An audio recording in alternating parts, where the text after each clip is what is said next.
가게 사는 증시 각도기. 각도기. 안녕하세요. 증시각도TV 시청자 여러분, 투자 여러분, 도기말 여러분 모두 반갑습니다. 네, 이제 2025년이 다 갔네요. 2025년 12월 29일 중국맘으로 찾아온 각도기 각산준입니다. 안녕하세요. 찔링입니다. 네, 찔링 선생님이 참 이번에 추석이란다. 크리스마스 때 고향 잘 다녀오셨죠? 네. 네, 고향은 어떻게 잘 있던가요?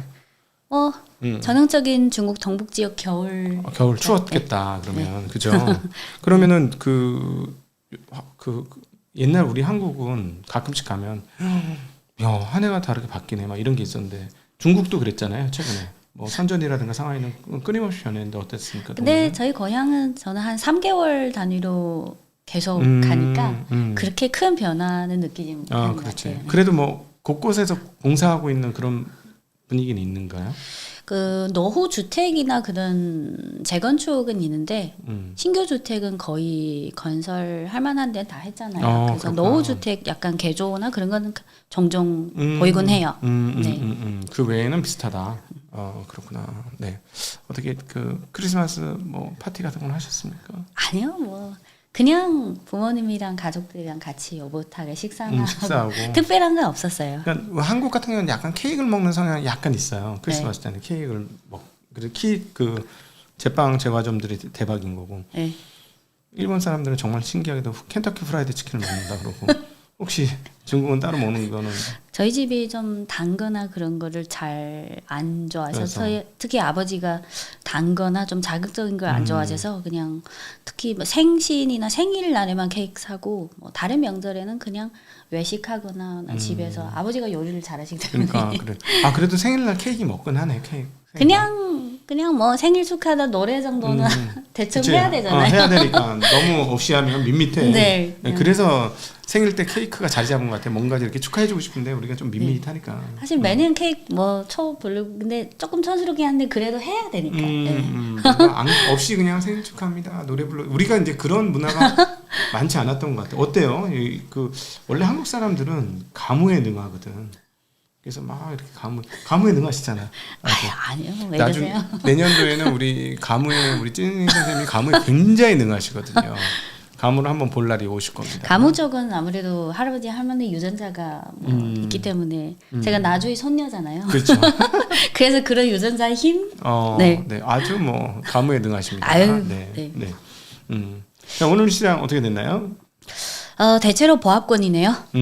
한국 시간 오후 4시 기준 상해 종합지수 0.04% 상승, 심천 0.49% 하락. 근데 상해가 강보합이고 심천이 약보합이잖아요. 근데 상해가 오전장 상승폭에 비해서 오후장의 상승폭이 줄어들고 심천은 오전장에 소폭 상승했지만 오후장 들어 하락 전환했습니다. 그래서 전체적으로 모멘텀이 그렇게 강하지 않다.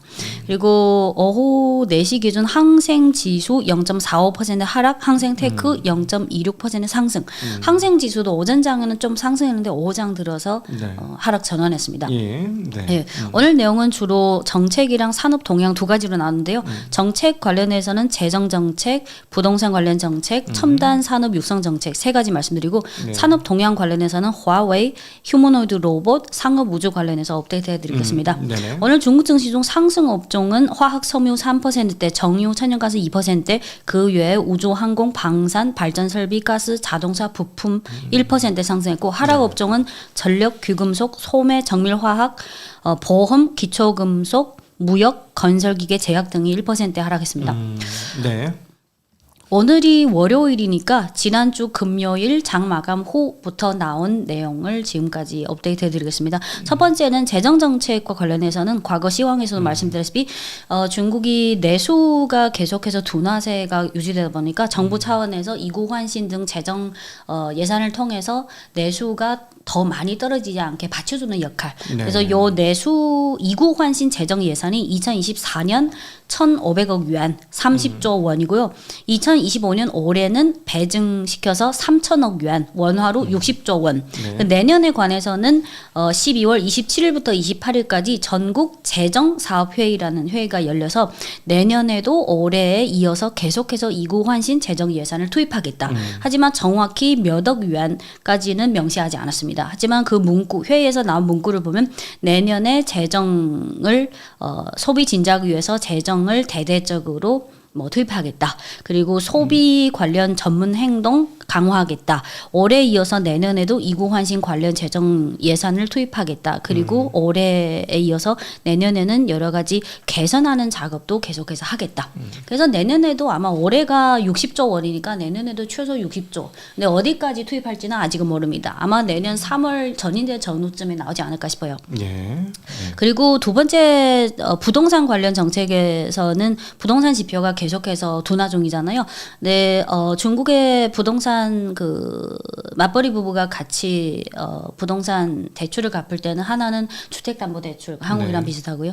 그리고 그 외에 근로자랑 회사가 함께 그 적립해서 하는 주택 공적금이라고 있습니다. 그래서 주택담보대출의 그 이자율은 한 3% 되고 그 외에 근로자랑 회사가 함께 적립해서 하는 그 주택 공적금의 그 이자율을 좀 하향 조정했습니다. 그래서 1년부터 5년 이하의 첫 주택 구매 시에는 그 이자율을 기존의 2.35%에서 2.1%로 내렸고요. 그리고 제2주택의 경우에는 2.775%에서 2.525로 내렸고, 요거는 5년 이하이고 5년 이상은 첫 주택 구매는 2.85%에서 2.6%로 하향 조정했고, 제2주택은 3.325%에서 3.075%.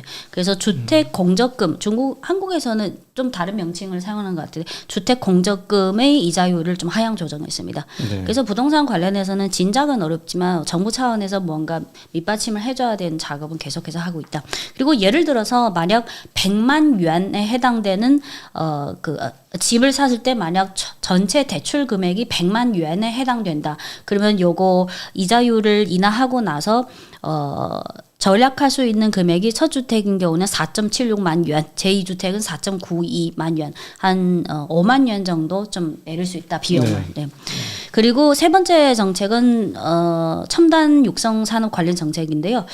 예전에 중국이 정부 차원에서 반도체 투자 기금을 5년 단위로 하잖아요. 그거랑 별개로 12월 26일 장 마감 후에 발표한 거는 국가 창업 투자 인도 기금. 여기서는 유도라는 뜻입니다. 국가 창업 투자 기금이라고 생각하시면 되는데, 이게 화면을 보시면 제가 지도에 핫핑크로 동그라미로 맨 위에 3개 있고, 그거는 북경, 천진, 베이징, 티안진, 그리고 하북성, 요군. 그 다음에 중간 지역의 상해, 절강성, 강소성, 안휘성, 요 산업군. 그 맨 밑에 홍콩, 마카오, 그리고 광동성. 요 3개 지역으로. 그래서 중앙정부 차원에서 설립한 거는 국가 창업 투자 인도 기금이고, 요 기금을 필두로 해서 밑에 요 3개 지역 위주로 3개 밑에 자기금을 이미 설립했습니다. 최근에 미 법인 등록을 했고요. 그래서 요 중국이 이미 뭐 첨단 산업은 사실상 요 3개 지역 위주로 발전이 빠르잖아요. 그래서 요 3개 기금을 지금 현지 예상으로는 지방 정부 차원에서 자금 투입하고 거기다가 민간 기업, 뭐 고기업 다 합치면 한 1조 yuan 정도, 즉 200조 원에 해당되는 전체적인 융자 효과를 불러일으킬 수 있다. 그리고 여기서 중점적으로 자금 지원을 하게 될 분야는 반도체, 양자 기술, 바이오, 제약 바이오, 뇌 기계 인터페이스, 우주항공 요 5개. 요 5개는 저번에 10월 말에 사종전에서 15차 오게는 계획 1번 항목에 이미 거의 다 언급된 앞으로 5년, 10년 동안 육성하겠다. 그리고 그거랑 딱 매칭이 됩니다. 그래서 요거 전에 그 5년 단위로 반도체 투자 기금은 최근 거는 2024년 5월부터 5년 동안 그거는 3,440억 yuan, 그 원화로 한 66조 원. 그래서 12월 26일에 나온 요 3개 새로 한 거는 그거랑 별개입니다. 그래서 거의 산업과 관련해서는 15차 5개년의 계획에서 발표한 것처럼 거의 그대로 하나하나씩 집행에 들어갑니다. 세 번째는 화웨이와 관련해서는 12월 26일에 미디어 데이가 있었는데, 그때 화웨이 한국 법인의 CEO가 내년부터 한국을 비롯한 글로벌 시장에 최신 AI 칩인 어센드 950 및 AI 데이터 솔루션을 출시할 계획이다. 그래서 한국뿐만 아니라 이제 다각화로 갈 거다. 그리고 AI 칩을 낱개가 아닌 클러스터로 제공할 예정이고, 뭐 타 경쟁사 대비 독특한 강점이 될 수도 있다. 그래서 요거가 12월 26일에 장 마감 후에 나온 거니까 요거랑 관련해서 주가 흐름을 보시면 화웨이 어센드 칩 테마 지수를 보시면요. 네. 화웨이 어센드 칩 테마 지수가 오늘 요게 아까 말씀드린 게 12월 26일에 미디어 데이가 있었습니다. 그래서 27, 28 오늘 월요일. 그래서 26일 오후장이랑 오늘 장에 좀 어느 정도 반영된 거죠. 그래서 화웨이 어센드 칩 테마 지수는 오늘 0.9% 상승했고요.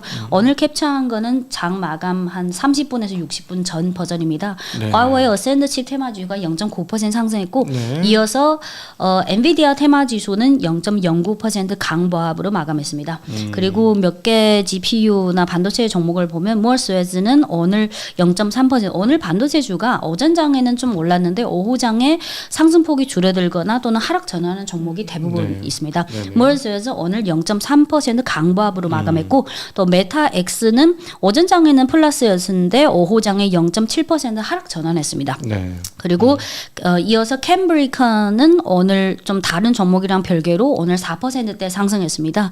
그리고 파운드리 종목 SMIC 홍콩 종목은 오전장에는 강보합이었는데 오후장에 0.9% 거의 1% 가까이 하락했고요. 그리고 SMIC 상해 과창지 종목은 0.2% 강보합 마감했습니다. 그리고 장비 업체 북방 화창은 1% 정도 0.9% 그래서 1% 정도 하락했습니다. 오늘 반도체주가 그렇게 활발한 편은 아니었습니다. 네. 네, 그리고 휴머노이드 로봇과 관련해서 새로 공신부에서 발표한 게 있는데요.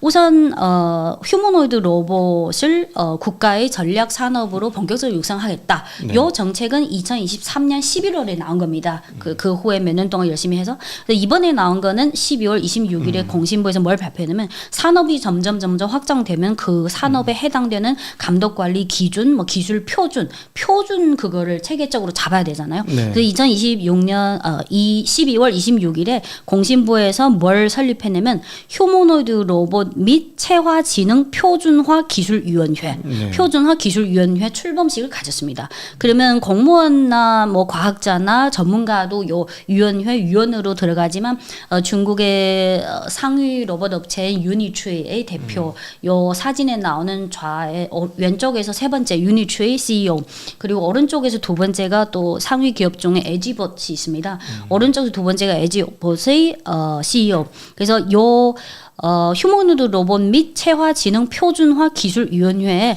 정부 차원의 과학자나 공무원, 뭐 전문가도 들어가고 중국의 상위 로봇 기업의 대표들도 들어갑니다. 네. 그래서 요 출범식을 가졌고요.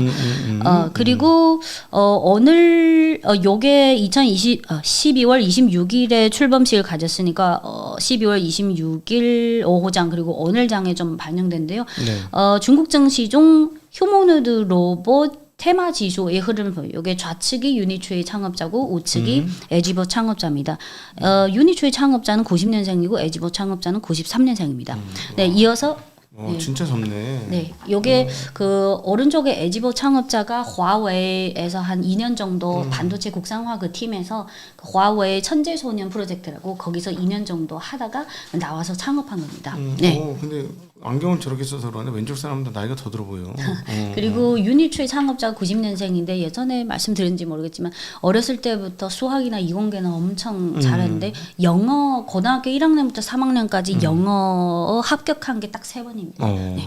그래서 그리고 네, 중국 증시 중 휴머노이드 로봇 테마 지수 오늘 1% 상승했고 또 본체 업체 중 유니트리랑 에지봇 아직 상장 절차를 밟고 있는데 상장한 기업은 유비테크가 있잖아요. 오늘 유비테크가 다음 그림을 보시면 유비테크라는 종목이 한 8%대 급등했습니다. 만약 이거 에지봇이랑 유니트리가 이미 상장했으면 또 그 종목 흐름을 봐야 되겠지만 지금은 어쩔 수 없이 유비테크. 그리고 본체 종목뿐만 아니라 그 자동차 부품사 중에 신사업으로 휴머노이드 로봇 향으로 들어가는 그 몇 개 업체의 오늘 주가 흐름을 보면 예를 들어서 688017 류디시에버 요 종목은 오늘 3%대 상승했고요. 네네. 다음은 마찬가지로 자동차 부품주 중 이런 종목들은 신사업으로 휴머노이드 로봇 핵심 부품으로 들어가거나 또는 체화지능 로봇에 들어갑니다. 그 회천 기술 300124는 오늘 0.16% 강보합으로 마감했습니다. 그래서 오늘 그 부품주 중에는 어떤 부품주는 2, 3% 올랐는데 대부분은 그 중에 한 반 정도는 강보합 정도. 그리고 삼화는 가전이랑 자동차에 들어가는데 신사업으로 마찬가지로 휴머노이드 3화가 심천 거래소랑 홍콩 거래소 동시 상장인데 00, 20, 50 심천 종목은 오늘 0.6% 상승 마감했습니다. 오전장에는 2% 상승했는데 오후장에 상승폭이 축소됐고요. 3화 홍콩 종목 020, 50은 오늘 2% 상승했습니다. 똑같은 종목인데 심천 거래소보다는 홍콩 종목이 더 많이 상승했습니다. 네. 그리고 마찬가지로 마지막에 탁보 그룹 전형적인 자동차 부품주 중 대형주인데 60, 16, 89 오늘 0.9% 상승 마감했습니다. 그래서 오늘 유비테크만 8% 정도 급등했고 다른 부품주들은 어떤 부품주는 2, 3% 상승, 어떤 부품주는 보합권에서 머물렀습니다. 그리고 산업 종양 중에 끝으로 하나 상업우주만 말씀드릴게요. 상업우주 올해는 상업우주도 테마로서 주목을 많이 받았지만 사실 올해는 가장 메인으로 주목받는 게 반도체 칩이랑 AI잖아요. 그래서 올해 메타엑스나 모어스레스 신규 상장처럼 내년에는 계속해서 GPU 종목뿐만 아니라 상업우주 지금 IPO 준비 중인 기업이 10개나 있습니다. 그 중에서 이미 언론에 공개된 것만 해도 10개라서 그 외에 더 있을 수도 있습니다. 근데 그 중에 지금 상장 그 지도를 받고 있는 회사가 저번에 12월 3일에 중국의 첫 재사용 로켓이 궤도 진입에 성공했지만 일단 추진지 회수에는 실패했다. 그거를 맡은 기업이 지금 IPO 준비 중인데 근데 지금 아직은 시간이 많이 걸리는데 빨라도 내년 8월 이후에 상장될 것 같습니다. 그 회사가 영어로 랜드스페이스라고 한 랜드스페이스 테크놀로지. 그래서 그 회사를 비롯해서 지금 10개 기업이 이미 중국 현지 대형사 주관사를 맺고 이제 한다. 그래서 로켓. 네, 로켓. 그 로켓을 만드는 회사도 있고 거기에 들어가는 핵심 시스템인 하드웨어나 소프트웨어 이렇게 합쳐서 언론에 공개된 거는 최소 10개입니다. 네. 그래서 내년에는 하반기 들어가서 지금 12월에 모어스레스나 메타엑스가 주목받는 것처럼 내년 하반기에 가서야 실제로 하나하나 IPO 되니까 그 분위기가 또 올해랑 조금 유사한 점이 있을 것 같아요. 그리고 그 반도체 같은 모어스레스든 메타엑스든 상해 거래소 안에 과창판에서 빨리 상장시키기 위해서 여러 가지 뭐 적자도 괜찮다 여러 가지 그런 특례 상장 같이. 그래서 요거랑 관련해서 로봇 상업우주 로봇 관련해서도 빨리 상장시켜서 그 돈을 덜게 해서 빨리 R&D에 투자하도록 그래서 마찬가지로 반도체처럼 상해 거래소 안에 과창판에서 상업우주 관련 기업들이 빨리 상장할 수 있게 조금 융통성 있게 거래소 규정을 조금 원활하게 좀 수정했어요. 그래서 그런 수정한 게 예를 들어서 상해거래소 IPO 관련 규정 제9호가 상업우주 기업이 과창판에 상장할 때 요렇게 기준을 하겠다. 요게 12월 26일에 발표한 거예요. 그래서 지금 진행 중인 게 저번에 12월 3일에 그 랜드스페이스 요 회사가 아마 1탄이 되지 않을까. 근데 지금 절차로 봐서는 아무리 빨라도 내년 8월 또는 2호가 될 것 같아요. 네. 그래서 그리고 오늘이 29일이고 31일에 12월 제조업 PMI가 발표 예정이고 그래서 내일 모레는 특별한 뭐 굵직한 이슈가 없이 이제 뭐 연말이 거의 마지막 날도 해요? 우리는 안 하는데. 네, 중국은 그대로 해요. 아, 미국식이네. 한국은 모레 휴장이죠. 휴장이에요. 내일까지만. 네네. 그래서 방송도 중국 방송도 내일까지만 할까 싶습니다. 한 분기 조금 더 한 분기 하시는 못했다. 한 분기 하고 한겨울. 9월 1일부터. 네, 그러니까 한 분기 하고 1개월 더 하셨는데 기분은 어떠십니까? 해보시니까. 갑자기 멘트를 준비를 안 했는데 너무 시간이 9월 1일부터 한 4개월 정도 했는데 물론 중간에 국경절 연휴가 길었지만 4개월에 불과하지만 이게 중국의 거시경제나 정책이나 산업 기업 동향이 뭐 하루 이틀 며칠 사이에 계속해서 업데이트든 업그레이드된 동향이고 또 이런 분야는 또 G2 간의 경쟁이 점점 치열해지고 그래서 올해에 이어서 올해는 AI 플러스 반도체 칩이 좀 핵심인 건데 내년에도 계속 반도체 칩이랑 AI 그리고 거기다가 상업 우주 그리고 이번에 15차 5개년 계획에 나온 제약 바이오 양자 기술 그리고 저번에 소개해드린 이미 진행 중인 그 핵융합이라든지 내년에는 올해보다 좀 더 풍부하고 다양하게 첨단 산업 관련해서 다이나믹하게 움직일 것 같아요. 네. 그리고 내년도 지금 초반에는 위안화가 어떻게 되는지 정말 관심이 많습니다. 위안화가 정말 이번에 7.2요. 7.6.99 갔다 다시 돌아왔는데 과연 이거 어떻게 될까 궁금하고요. 그게 동북아 3국에 상당한 영향을 줄 수 있는 네. 요인이라서 오늘 아까 네. 한 1시간 전에 7.005. 네. 그래서 12월 25일에 마감가는 7.001인데 장중에 6.996. 그래서 25일에 6.996까지 뚫었다가 그 후에 오늘 26일, 27일, 28일, 29일 오늘은 7.005 요 구간에서 네. 그쵸. 머무르고 있습니다. 7.0. 네. 내년에도 위안화가 또 이슈 중 하나가 그렇죠. 이게 이제 동북아 3국이 지금 아주 첨예합니다. 이게 어떻게 되느냐에 따라서 정말 입장이 다 달라지는데 근데 어찌 되었거나 위안화는 지금 강세 방향을 확실하게 틀었고요. 그다음에 엔화는 어쩔 수 없는 강세를 돌리고 싶지만 아직은 쉽게 강세가 안 되는 거고 한국도 약세를 벗어나려고 하는 거니까 방향성은 지금 한쪽으로 다 쏠렸습니다. 그리고 제 생각에 아마 유엔화 관련해서는 지금 펀더멘털을 보면 아마 더 강세로 갈 게 이론적으로 맞지만 네. 근데 중국 정부의 경우에는 중국 정부 차원에서 고려하는 그 어느 정도 대체적인 허용 범위가 있으니까 내년에 만약 유엔화 강세가 더 빨리 진행될 경우 정부 차원에서 어느 정도까지 수위 조절을 할지 이것도 관심 가져야 될 것 같습니다. 네, 그렇습니다. 자 아주 저희가 시야를 넓힐 수 있는 중국 마감 시황이 되지 않았나 싶습니다. 앞으로도 중국 마감 계속해서 사랑해 주시고요. 내년에는 더 재미나고 멋진 모습으로 찾아뵙도록 하고 내일까지입니다. 내일까지 네. 꼭 오늘 이렇게 했다고 내일 안 오시면 안 되고 내일까지 오시기를 빌겠습니다. 자 오늘도 함께해 주셔서 진심으로 감사합니다. 안녕.